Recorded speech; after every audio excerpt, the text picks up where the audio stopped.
সারা বাংলাদেশে আমাদের এই ছোট্ট অভিজ্ঞতা থেকে মনে হয় বিএনপির রাজনীতিটা দাঁড়িয়ে আছে চাঁদাবাজির উপরে। যেদিন যেদিন যেদিন চাঁদাবাজি থাকবে না, বিএনপি যদি এই প্রক্রিয়ায় চলে, ওই দিন বাংলাদেশে বিএনপির রাজনীতিও থাকবে না। এখন এখানে একটা গুরুত্বপূর্ণ বিষয়, তিক্ত সত্য, যে বাংলাদেশের মানুষের মনস্তাত্ত্বিক একটা যে পরিবর্তন এসেছে, এই পরিবর্তনের ফলে চাঁদাবাজিকে রাজনীতির গুরুত্বপূর্ণ হাতিয়ার করে বাংলাদেশের রাজনীতিতে টিকেও থাকা সম্ভব না। এখন আমরা বলি না যে আমাদের কাঙ্ক্ষিত বিপ্লবটা আসলে সফল হয়নি, পূরণ হয়নি, কিন্তু হয়তো এটা একবারে 1 বছরের মধ্যে বা 2 বছরের মধ্যে হওয়ারও ছিল না।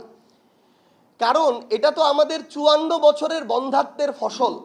এটা হতেও কিছুটা সময় লাগবে, কিন্তু একটা গুরুত্বপূর্ণ বিষয় হয়েছে। সেই গুরুত্বপূর্ণ বিষয়টা হচ্ছে, এই বাংলাদেশের যেই মানুষটা এখন বিএনপি করে, যেই মানুষটা অন্যান্য রাজনৈতিক দল করে, ওই মানুষটা হয় প্রকাশ্যে কিংবা নিজের ঘরে কিংবা খাবার টেবিলে তাদের জায়গা থেকে একটা খারাপ কাজ কিংবা যেটা দেশের জন্য ক্ষতিকর, মানুষের জন্য অকল্যাণকর, ওই প্রত্যেকটা কাজের তারা কঠোর সমালোচনা করছে। একটা গুরুত্বপূর্ণ পরিবর্তন হয়েছে। আপনি দেখবেন আমরা যখন ছিলাম কিংবা আমাদের ছোট ভাই বোনরা যারা স্কুলে পড়তো, যারা কলেজে পড়তো, আজকে থেকে 3 বছর আগে তাদেরকে আপনি বাংলাদেশের রাজনৈতিক অঙ্গন নিয়ে এতটা সচেতন হিসেবে কখনোই দেখেননি। আপনার খাবারের টেবিলে আপনার ওই 10-12 বছরের সন্তানকে বাংলাদেশের রাজনীতি নিয়ে এত গুরুত্বপূর্ণ এবং এত সিরিয়াসলি মতামত প্রদান করতে আপনি কখনোই দেখেননি।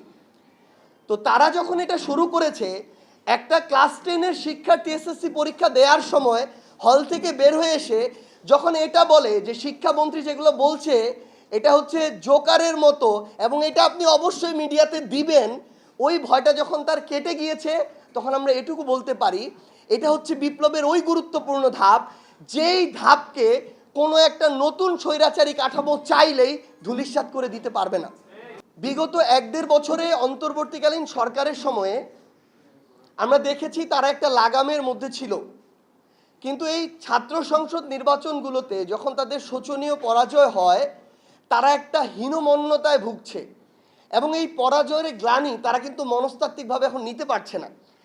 তার দল এত বিপুল পরিমাণ আসনে বিজয়ী হয়ে সংসদে গিয়ে মানে একটা রাজ করছে, ত্রাসের রাজত্ব কায়েম করছে, অথচ তারা ক্যাম্পাসে এখনও পরাজয়ের গ্লানি বয়ে বেড়াচ্ছে এবং সাধারণ যারা শিক্ষার্থী, যাদের সংখ্যাটা বেশি, সেই শিক্ষার্থীরা এখনও তাদের জায়গা থেকে তাদেরকে ক্যাম্পাসের মানে প্রথম সারির নেতৃত্ব হিসেবে গ্রহণ করছে না।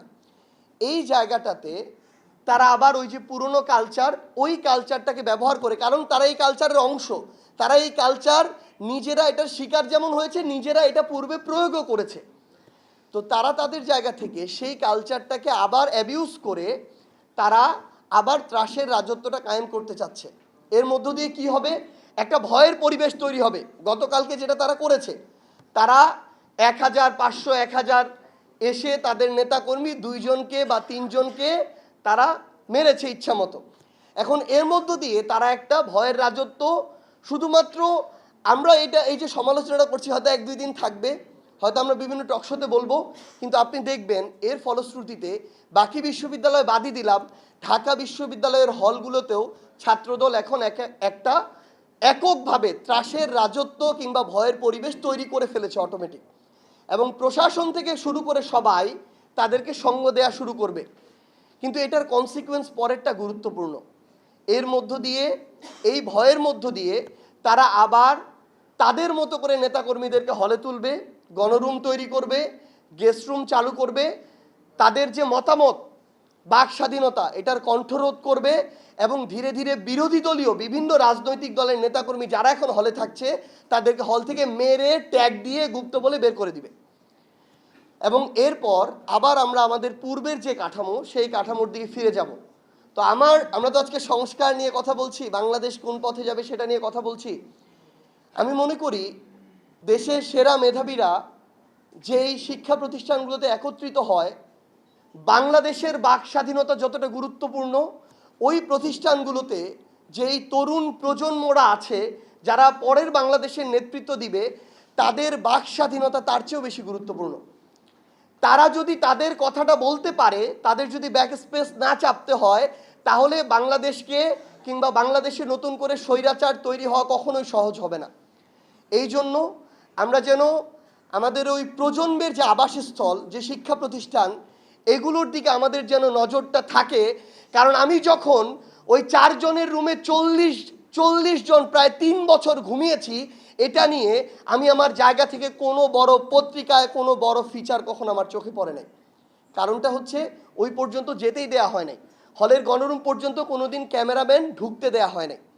তো আমার অনুরোধ থাকবে আমরা যেন এখনই এই জায়গাগুলোকে জিম্মি না করে দেই।